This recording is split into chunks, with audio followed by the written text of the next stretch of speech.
Olá, meu nome é Júlio Vaz e vamos fazer comentários sobre os artigos 141 e 142 do Código Penal. Dispositivos que cuidam de questões relacionadas aos crimes contra a honra. Sabemos que os crimes contra a honra no Código Penal são a calúnia, a difamação e a injúria.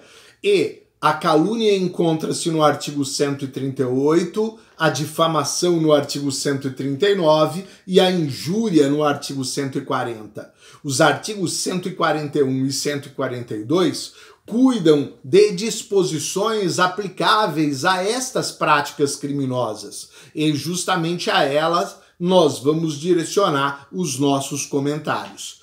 Observo, é sempre bom lembrar, ao falar de crimes contra a honra, o conceito de honra. Honra é o conjunto de atributos de uma pessoa que lhe conferem estima própria ou consideração social. A estima própria é a honra subjetiva. A consideração social é a honra objetiva. Protegem a honra objetiva os crimes de calúnia e difamação. Protege a honra chamada de subjetiva o crime de injúria. Vamos então direcionar os nossos comentários inicialmente ao artigo 141.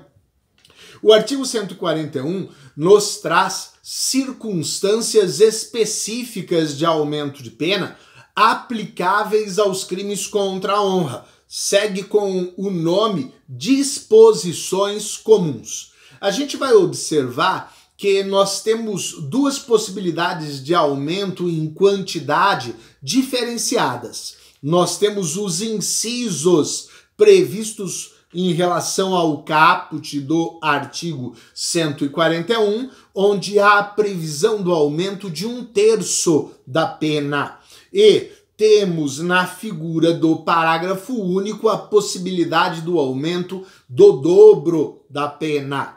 Vamos verificar no artigo 141 estes incisos, onde nós temos o aumento da pena do crime contra a honra de 1/3. E vamos então desenvolver os nossos comentários. Artigo 141. As penas cominadas neste capítulo aumentam-se de 1/3 se qualquer dos crimes é cometido. Inciso 1. Contra o presidente da República ou contra chefe de governo estrangeiro. Ora, temos que observar que está sendo protegida já aí na primeira figura o chefe do nosso poder executivo, o nosso representante da nação, o presidente da República. E ao falarmos do chefe do governo estrangeiro, estamos dando a mesma proteção à honra que damos ao nosso presidente, aos chefes das demais nações. Este dispositivo é aplicável quando não houver na conduta do sujeito ativo motivação política, ou seja, fatos relacionados a uma relação pessoal que ocorra um crime contra a honra, nós podemos ter a aplicação da figura do artigo 141, inciso 1. No entanto, havendo motivação política, nós teremos a aplicação do princípio da especialidade como solução do conflito aparente de normas. E nós vamos aplicar a Lei de Segurança Nacional. A Lei de Segurança Nacional faz a previsão de crime contra a honra do nosso presidente da República quando houver motivação política. Vamos verificar o inciso 2. Este tem que ser observado com uma cautela maior. Contra funcionário público em razão de suas funções. Pedindo inicialmente desculpas pela simplicidade, a gente vai perceber que os dois requisitos dessa circunstância específica de aumento estão na própria descrição do inciso 2. O sujeito ativo tem que ser funcionário público. Primeiro requisito, para a aplicação da circunstância. Segundo requisito, a ofensa vai se dar em razão de suas funções. Então, tem que ser funcionário público, sujeito passivo do crime, primeiro requisito. E a ofensa vai se dar em razão de suas funções, segundo requisito para a existência desta circunstância específica de aumento de pena. Vamos observar que aqui também pode haver a discussão de um conflito aparente de normas, pois ofender um funcionário público em razão de suas funções pode estar a configurar o crime previsto no artigo 331 do Código Penal, figura do desacato. A nossa jurisprudência tem se posicionado no sentido de que não há um conflito e também aqui nós vamos resolver a questão.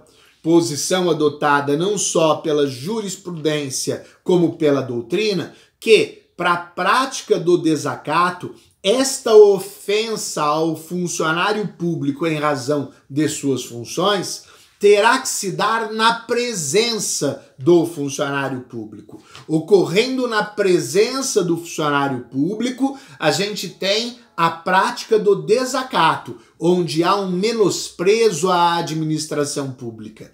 Inclusive, o artigo 331 do Código Penal é um crime praticado por particular contra a administração pública.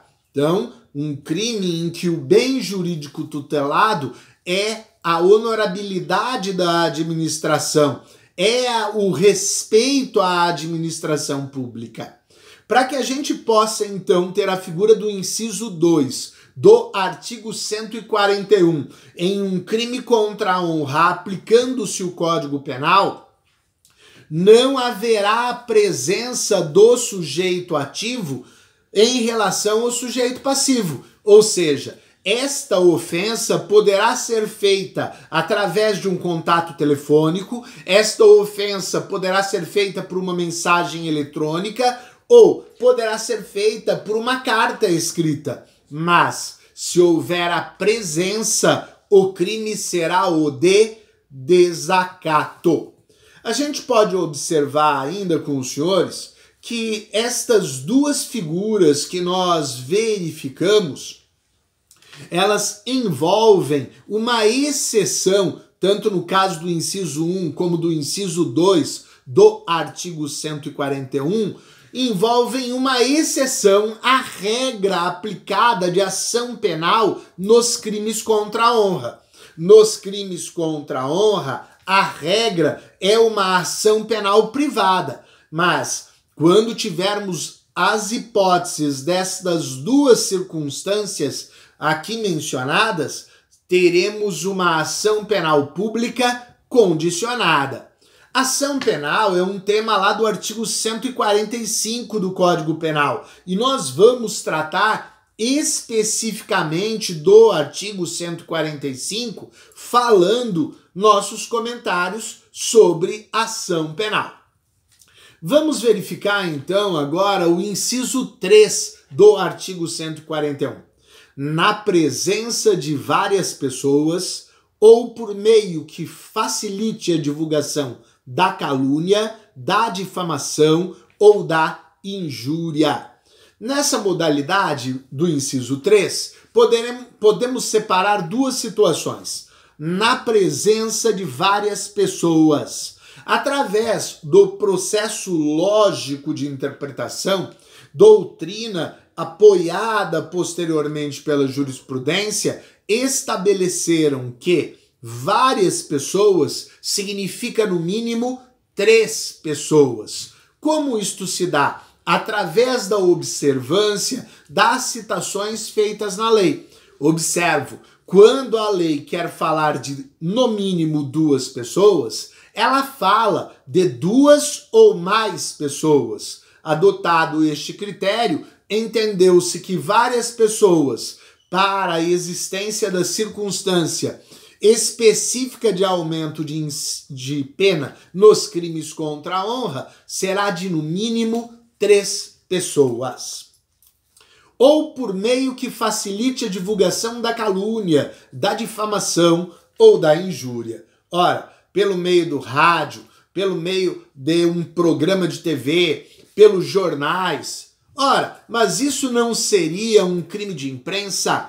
Os crimes de imprensa têm a sua eficácia suspensa pelo Supremo Tribunal Federal. Eles não têm mais qualquer valor no Brasil. A partir daí, é possível observarmos as práticas da calúnia, da difamação ou da injúria serem divulgadas ou facilitada a sua divulgação por meios diversos que não seja a presença das pessoas. Então, é possível através destes meios, como é possível também através das redes sociais, um meio que se tornou muito comum de propagar informações. Aquele que propaga, divulgando então estes crimes, ele incide na causa específica de aumento de pena.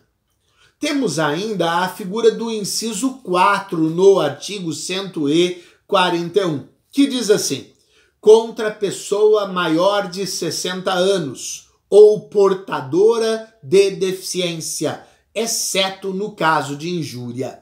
Dispositivo incluído aí no artigo 141 pela Lei 10.741 do ano de 2003. Esta legislação que cuida do Estatuto do Idoso fez consignar em vários dispositivos a hipótese de aumento. E houve a necessidade aqui no inciso 4 de se falar, exceto no caso da injúria, porque todos nós lembramos, lá no parágrafo 3º do artigo 140, que cuida da injúria, houve a citação expressa em uma qualificadora, quando o crime de injúria é praticado por um elemento preconceituoso, de acrescermos contra a pessoa maior de 60 anos ou portadora de deficiência. Não podendo ocorrer um bis in idem para elevarmos a pena, se a pena da injúria já foi qualificada pelo parágrafo 3º, não seria possível aumentá-la da figura do inciso 4 do artigo 141, circunstância específica de aumento de pena. Então, o inciso 4 cuida do aumento de pena contra o maior de 60 anos ou pessoa portadora de deficiência. Aqui cabe tanto a ideia da deficiência física como a ideia da deficiência mental. O parágrafo 1º do artigo 141 determina o aumento da pena no dobro, se o crime é cometido mediante paga ou promessa de recompensa. Aplica-se a pena em dobro. Vejam que as práticas chamadas de mercenárias, né, aquela em que o agente vai receber para praticar o crime, vão aparecer em diversos dispositivos. Aqui no crime contra a honra está no parágrafo 1º do artigo 141. Então aquele que comete o crime mediante paga porque recebeu um valor ou recebeu a promessa de receber uma recompensa que pode expressar-se em um valor monetário, em um bem de valor econômico, está em curso na circunstância específica de aumento de pena prevista aqui no parágrafo 1º. Inclusive, houve uma falha nossa, que eu citei lá no começo, parágrafo único, né? Houve a alteração pela lei do ano de 2019, 13.964, e agora a gente tem um parágrafo 1º. Inclusive, o parágrafo 2º foi vetado e da mesma lei ele acabou não entrando em vigência. Vamos observar com os senhores que estes são alguns comentários sobre a figura do artigo 141. Vamos verificar agora o artigo 142. O artigo 142 cuida da exclusão do crime. Para alguns autores, os senhores vão ter nas hipóteses previstas no artigo 142 a exclusão da antijuridicidade. Então, vai haver a exclusão do crime, porque o crime ficaria sem um dos seus elementos de composição. Se a gente usar a teoria finalista no conceito formal analítico, crime é fato típico e antijurídico. Como para uma das teorias adotadas, estamos fazendo a exclusão da antijuridicidade, não teríamos o crime. Ocorre a exclusão do crime. Para outra teoria, também muito aceita no meio doutrinário, nós temos aí a exclusão do elemento subjetivo, ou seja, as hipóteses previstas no artigo 142 trazem ânimos diversos no comportamento do agente daquele exigido em um crime contra a honra. A gente falou nos crimes contra a honra para os senhores do animus injuriandi vel diffamandi, né? Então é o dolo, o desejo de ofender. Para essa corrente que olha para o artigo 142, vendo a exclusão do elemento subjetivo, ela está dizendo que o elemento subjetivo não é ofensivo, mas está formado em cima de uma outra essência. Essa posição nos parece, embora a simplicidade da nossa opinião, nos parece a mais adequada. Vamos verificar, então, como está este artigo 142 no sistema. Não constituem injúria ou difamação punível. Não constituem injúria ou difamação punível. Então, exclusão do crime para injúria e para difamação. Observo, a calúnia não é mencionada para estes dispositivos. Inciso 1. A ofensa irrogada em juízo na discussão da causa pela parte ou por seu procurador. A gente tem que observar que a ofensa irrogada em juízo, ou seja, esta ofensa poderá ser oral ou escrita. Aquela parte vai poder se manifestar de forma verbal ou de forma escrita.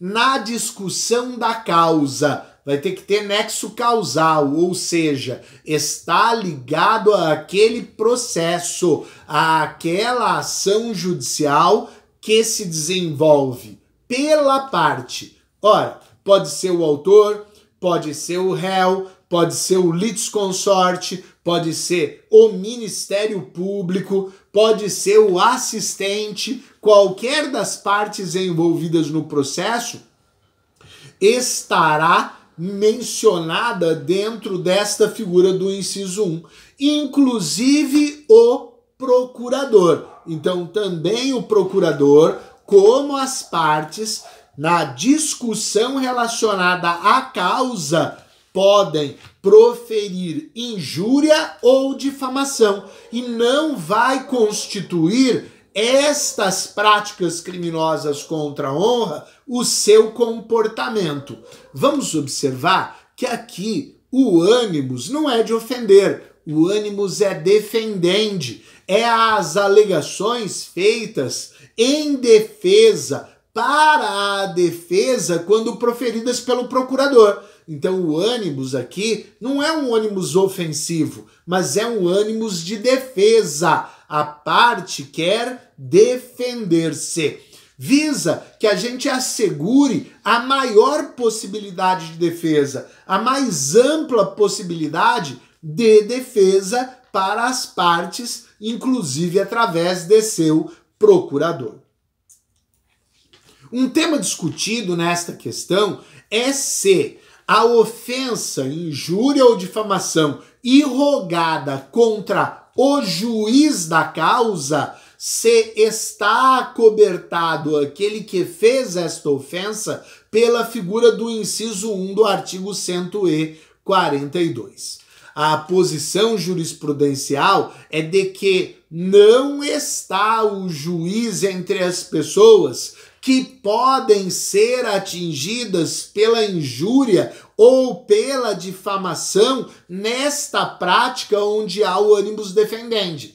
No entanto, quando se coloca a discussão se um terceiro alheio ao processo pode ser atingido, a posição majoritária é de que sim, que ele pode, e aquele que realizar a ofensa, se com o animus defendendi na modalidade do inciso 1 do artigo 142, estará protegido. Vamos observar que esta posição da imunidade prevista no inciso 1 do artigo 142 é apoiada por Nelson Hungria, por Magalhães Noronha, por Damásio Evangelista de Jesus, em que pese a jurisprudência aponte que se a ofensa for contra o juiz, a hipótese não deve ser considerada.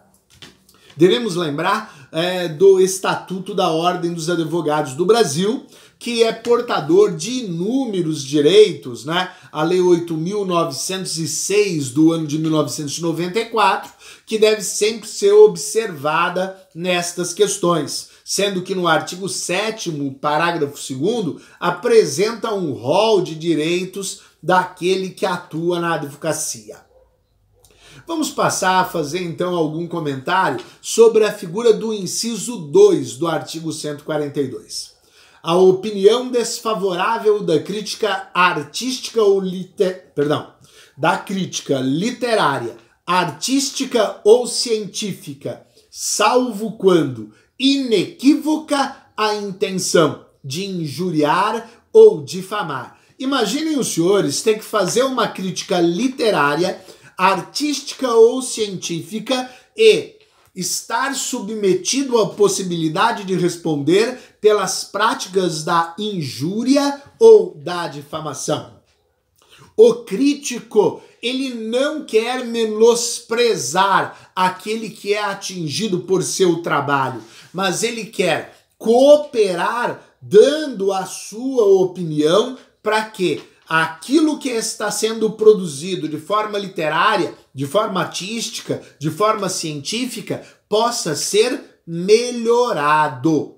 Mas observo que nesta questão da crítica, a lei não colocou para os senhores uma ressalva irrestrita, pois ela diz, inciso 2, a opinião desfavorável da crítica literária, artística ou científica, salvo, exceto, quando inequívoca, quando sem dúvida, quando certa a intenção de injuriar ou difamar. Aquele que quer injuriar ou difamar e que está claro que este é o seu propósito, ele não está agindo para contribuir na melhora daquela atividade, na melhora daquele trabalho, nós temos que reconhecer que o crime deve ser aplicado. E a lei, ao cuidar desta hipótese do inciso 2,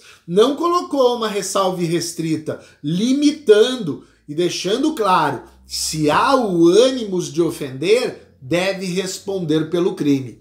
Não responderá quando o ânimos é criticante, quando o desejo do agente é realmente desenvolver a sua crítica literária, desenvolver a sua crítica artística, desenvolver a sua crítica científica. Então, diante da pergunta: a ressalva expressa é irrestrita? A nossa resposta é não, pois se inequívoca a intenção, o agente deve responder pela prática delitiva.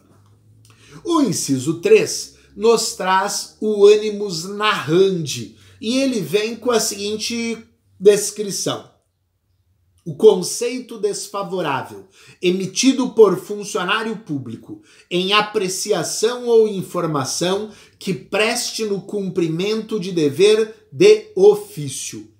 Conceito desfavorável, emitido por funcionário público, em apreciação ou informação que preste no cumprimento do dever de ofício.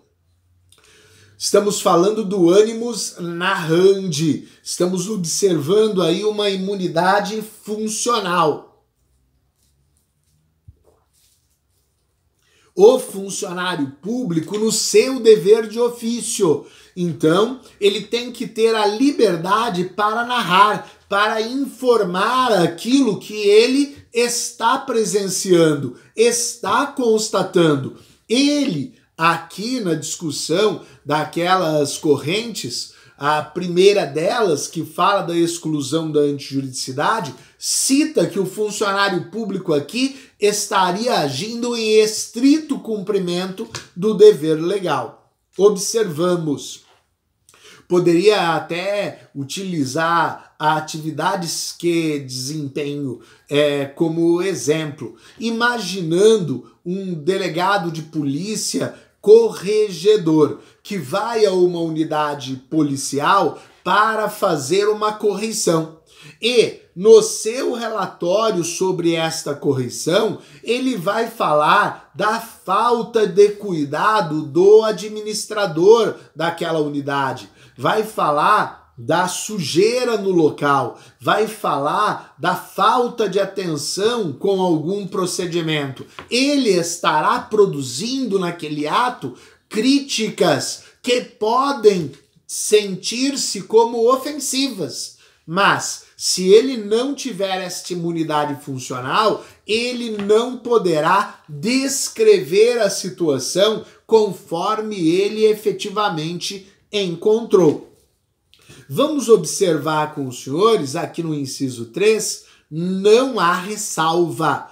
A ideia que se coloca aqui, esta ressalva, ela é irrestrita. Então a lei ressalvou, admitindo que ele pode praticar ali a sua conduta de animus narrandi, emitindo o seu conceito desfavorável, mas não olha a lei como fez no inciso 2, se ele age inequivocamente com a intenção de ofender. Então aqui a ressalva que se coloca, ela é irrestrita. Não há uma limitação para o que este funcionário público irá constar em seu conceito desfavorável. Estaria ele protegido sobre a eventual prática de um crime de injúria ou difamação.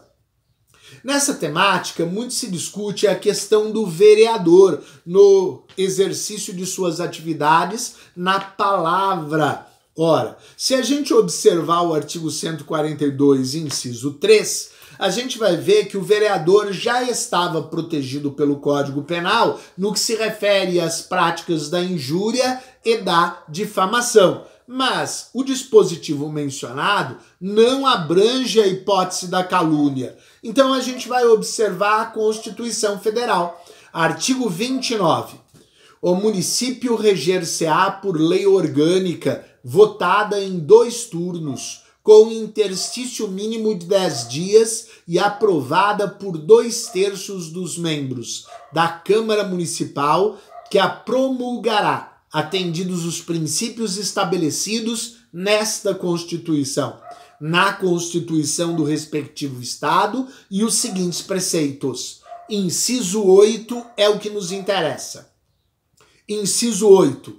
Inviolabilidade dos vereadores por suas opiniões, palavras e votos, no exercício do mandato e na circunscrição do município. Então, os vereadores, no exercício do mandato, na circunscrição do município, também estão protegidos na questão de suas palavras gerarem a discussão sobre uma possível prática de calúnia. Possuem, então, a imunidade no que se refere à difamação, à injúria e à prática da calúnia. Para encerrar essa temática, a gente olha aí para o parágrafo único do artigo 142. Nos casos dos números 1 e 3. Então, são os incisos 1 e 3. Nos casos dos incisos 1 e 3, aquele onde há o animus defendendi, e aqui no 3, onde nós temos o animus narrandi. Responde pela injúria ou pela difamação quem lhe dá publicidade. Responde pela injúria ou pela difamação quem lhe dá publicidade. Então, quem dá publicidade vai responder nesta modalidade do parágrafo único. O parágrafo único vai afastar a exclusão do crime nas hipóteses do inciso 1 e do inciso 3 para aquela pessoa que faz a divulgação. Vamos observar que na questão do inciso 2, a divulgação, tendo em vista ser uma crítica, já é algo de praxe, então ela já está no próprio comportamento. Esses foram os nossos comentários relacionados ao artigo 141 e artigo 142 do Código Penal. Muito obrigado por sua atenção.